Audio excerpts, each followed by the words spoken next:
আসসালামু আলাইকুম প্রিয় দর্শক, ভারতের এনডিটিভি ওদের একটা বড় মিডিয়া, এদের টেলিভিশন আছে, এমনি মিডিয়া আছে, অনলাইন মিডিয়া আছে।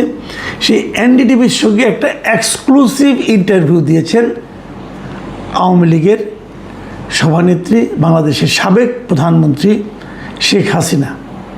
শেখ হাসিনা এখন ভারতে আছেন, আপনারা জানেন। 5ই আগস্ট তিনি ভারত চলে গেছেন এবং তারপর থেকে উনি সেখানে আছেন। তাকে এর মধ্যে ফিজিক্যালি একবারও দেখা যায় নাই, উনি কখনো বাইরে আসেননি, ওনার কোনো ছবিও দেখা যায়নি। উনি কোথায় আছেন, কিভাবে আছেন, এটা সুনির্দিষ্টভাবে কেউ বলতে পারেন না। তবে ভারতে আছেন এটা নিশ্চিত। ভারতের যে সরকার আছেন তাদের অতিথি হিসেবে উনি ভারতে আছেন।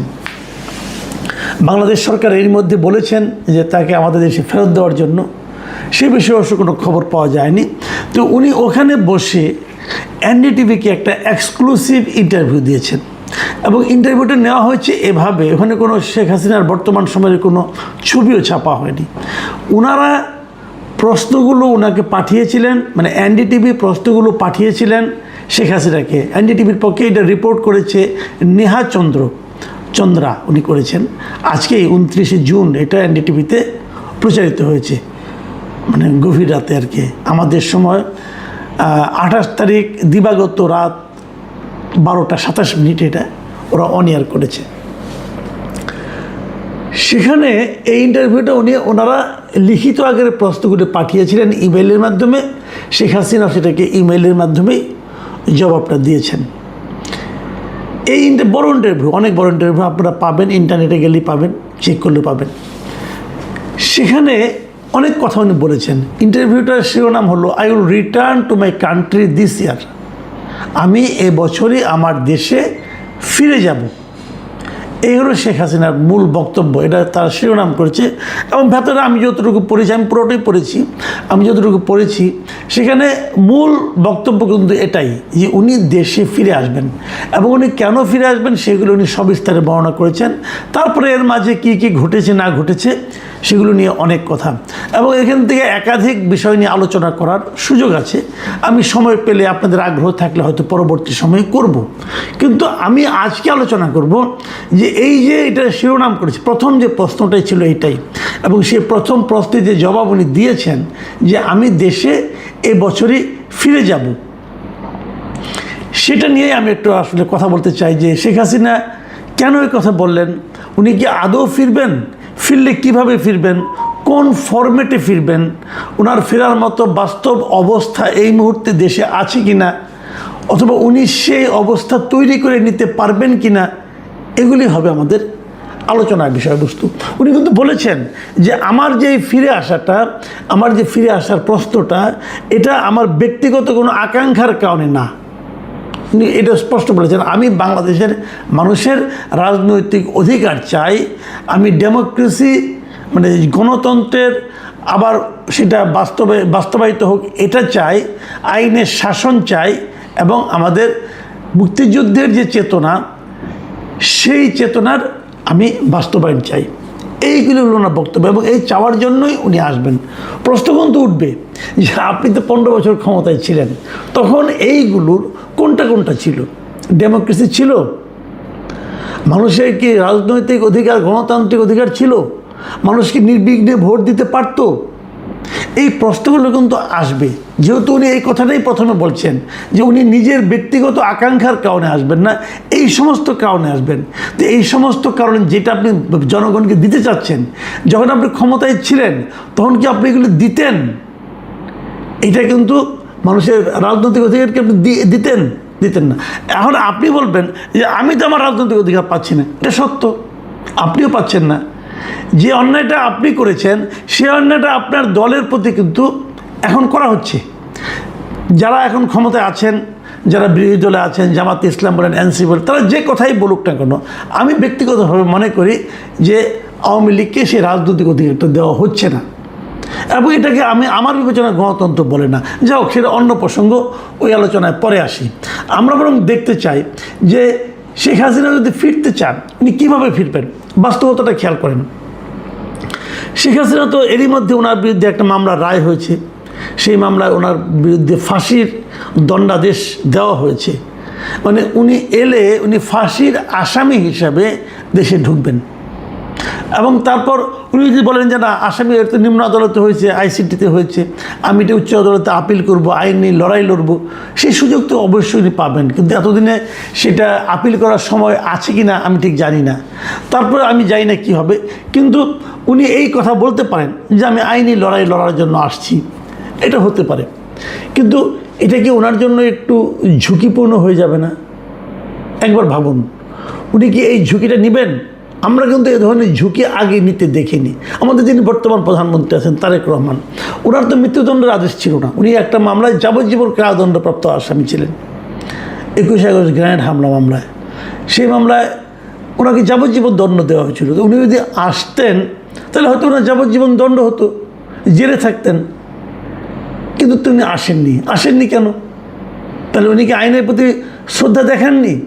ওনার দলের লোকদের তখন আমি বলতে শুনতাম, তারা বলতেন যে উনি আসলে পরে আওয়ামী লীগ সরকার এটাকে হয়তো আপিল টাপিলে নিয়ে এটাকে মৃত্যুদণ্ডে রূপান্তরিত করতে পারে, এই ভয়টা তাদের কাছে ছিল। এবং উনি যখন আসলেন তার আগেই কিন্তু ওনার এই মামলাটাও কিন্তু উচ্চ আদালত হাইকোর্টের কিন্তু খারিজ করে দিয়েছিল, এবং ওই মামলার সকল আসামিকে তারা মুক্তি দিয়ে দিয়েছিল। সেটা নিয়ে আরেক বিতর্ক, যোগ সে আলোচনায় আমি এখন যাচ্ছি না। আমি এটাই যাচ্ছি যে শেখ হাসিনা এলে কী হবে। এখন অনেকে আবার এমনও বলছেন, আমার এই পরিচিত অনেকে আমাকে বলেছেন যে এই যে শেখ হাসিনা মাঝে মাঝে বলেন আমি আসবো, আগে এক সময় কিন্তু বলতেন, একবার বলেছিলেন একটা ইন্টারভিউতে যে আমি আশেপাশে আসি, চট করে ঢুকে পড়বো। সেই চট করে ঢুকে পড়ার পরেও কিন্তু 1 বছরের বেশি সময় পার হয়ে গেছে, এখন ওই চট করে ঢোকাটা ওনার হয়নি। এটা নিয়ে কিন্তু অনেকে আমি ট্রল করতে দেখেছি। এবং এই সমস্ত প্রসঙ্গ যখন উঠে, ধরেন একটা জায়গায় বসে আছেন আপনি 10-12 জন লোক, ওখানে হয়তো আপনাদের খুব ক্লোজ লোক, ধরেন ওখানে হয়তো একজন লোক 2জন লোক হয়তো আওয়ামী লীগ করতো, তখন আপনি কিন্তু ধরেন বলেন কই তোমার নেতৃত্বে চট করে ঢুকে পড়লো না, তারা কিন্তু একটু বিব্রত হন, তাই না? বাট উনি কিন্তু বলেছিলেন চট করে ঢুকে পড়বেন। এখন আবার বলছেন এই বছরই ঢুকবেন। তার মানে হাতে ওনার কিন্তু এই বছর যদি ঢুকেন, তার মানে কি ডিসেম্বরের 31 তারিখের মধ্যে ঢুকবেন, তার মানে 5 মাস। আগামী 5 মাসে কি এমন কিছু ঘটবে যে কারণে উনি আসতে পারবেন? উনি কি সেই ধরনের কোনো পরিকল্পনা করছেন, প্রত্যাশা করছেন? কিভাবে সেটা সম্ভব? উনি কি ভারতের কাছ থেকে এই ধরনের হেল্প চাচ্ছেন? সেটাও কিন্তু দেখতে হবে। দেখেন, আমরা কিন্তু দেখেছি যে অন্তর্বর্তীকালীন সরকার আসার পর, মানে শেখ হাসিনার বিদায়ের পর আমাদের এখানে যে সরকারটা এসেছে তার সঙ্গে ভারতের সম্পর্ক ছিল খুবই খারাপ, মানে এত খারাপ আর কখনো ছিল না। সেটা কিন্তু এখন একটু একটু করে স্বাভাবিক হচ্ছে।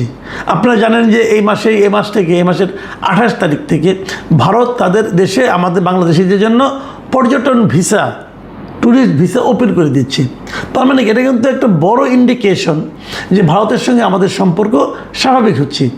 যখন ভারতের সঙ্গে আমার সম্পর্ক খুবই খারাপ ছিল তখনই কোনো টাইম লিমিট দেন নাই যে কবে আসবেন। যখন সম্পর্কটা স্বাভাবিক হচ্ছে এই সময়ে তিনি টাইম লিমিট দিলেন যে আমি এই বছরের মধ্যে ঢুকবো। তাহলে কি ওনার সঙ্গে সরকারের কোনো আলোচনা হয়েছে, অথবা ওনার সঙ্গে ভারতের মাধ্যমে এই বর্তমান বিএনপি সরকারের সঙ্গে কোনো আলোচনা হয়েছে?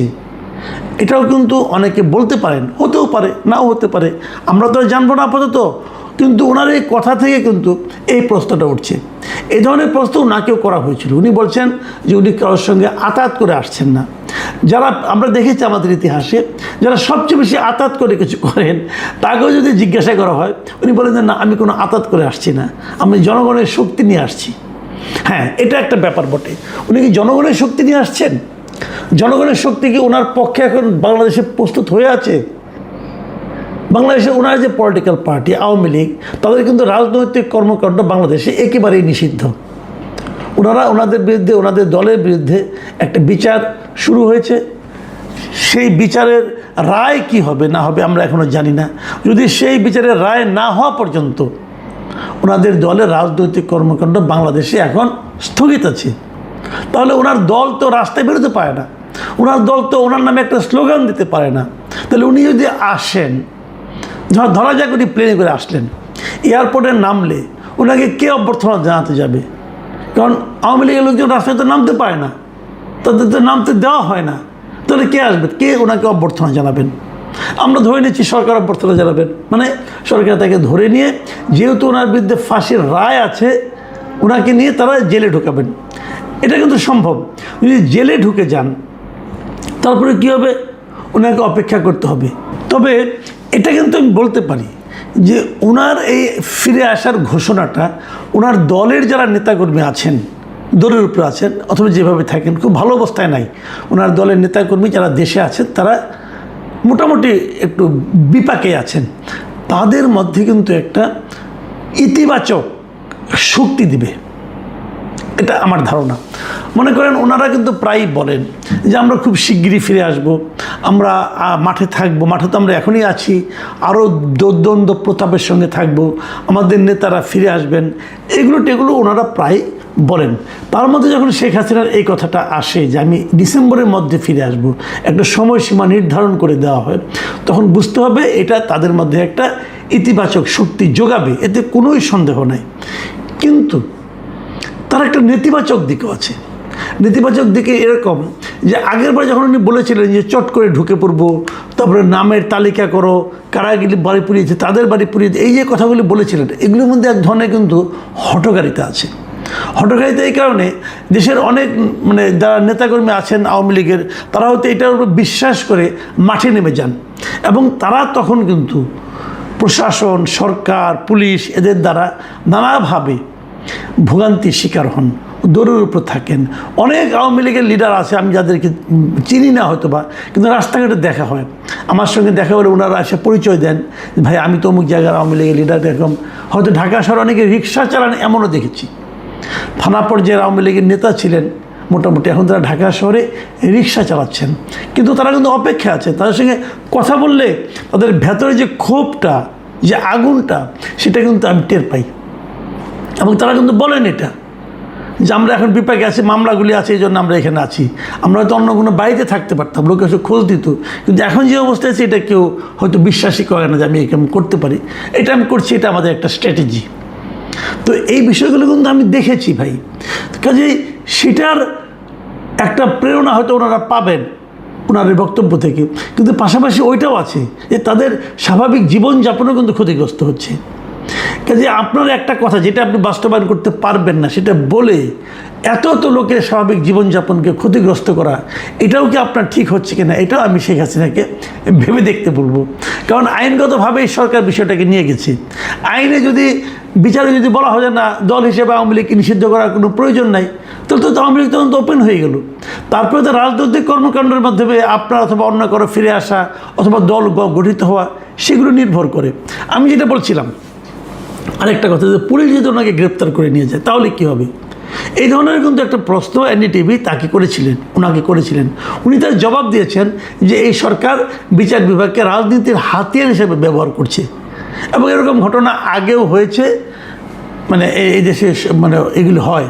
তখন আমার মনে হলো একটা জিনিস, যে উনিও তো একসময় ক্ষমতায় ছিলেন, 15 বছর ছিলেন, তো উনিও কি বিচার বিভাগকে রাজনীতির হাতিয়ার হিসেবে ব্যবহার করেছেন? হ্যাঁ, করেছেন। আমি নিশ্চিতভাবে বলতে পারি উনি করেছেন। যে আইসিটিতে ইন্টারন্যাশনাল ক্রাইম ট্রাইব্যুনাল ওনার বিচার হলো, আরও বিচার হচ্ছে, একটা তো হয়ে গেল, সেই ট্রাইব্যুনালকেও কিন্তু উনি রাজনৈতিকভাবে ব্যবহার করেছেন, উনিই করেছেন। অনেককে ফাঁসি দিয়েছেন উনি সেখানে। তো এগুলি কিন্তু প্রকৃতির নিয়ম, প্রকৃতি কিন্তু আবার ফেরত দেয় ভাই, আপনি যা করবেন সেটা আপনি ফেরত পাবেন। এখন সেগুলি কি এখন হচ্ছে? এই অনেক কিছু, অনেক ধরনের ইকুয়েশনই কিন্তু এখানে আছে। আমি এখন একটা কথা বলে শেষ করব। দেখুন, বাংলাদেশের অনেক লিডারকে আমি দেখেছি, আমি সাংবাদিকতা করতে এসে দেখেছি। আমি এটা স্বীকার করতে বাধ্য, আমি স্বীকার করব যে শেখ হাসিনার মতো এত সাহসী লিডার আমি খুব কম দেখেছি। ওনার ভয়ডর একটু কম।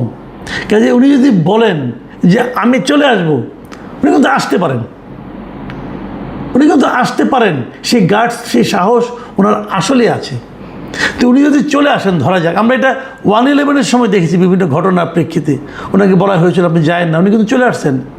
আমেরিকা থেকে বাংলাদেশে ওনাকে আসতে না করা হয়েছিল, উনি বলছেন না আমি অ্যারেস্ট হবো, তাও যাবো। এই সাহসটা ওনার কিন্তু আছে।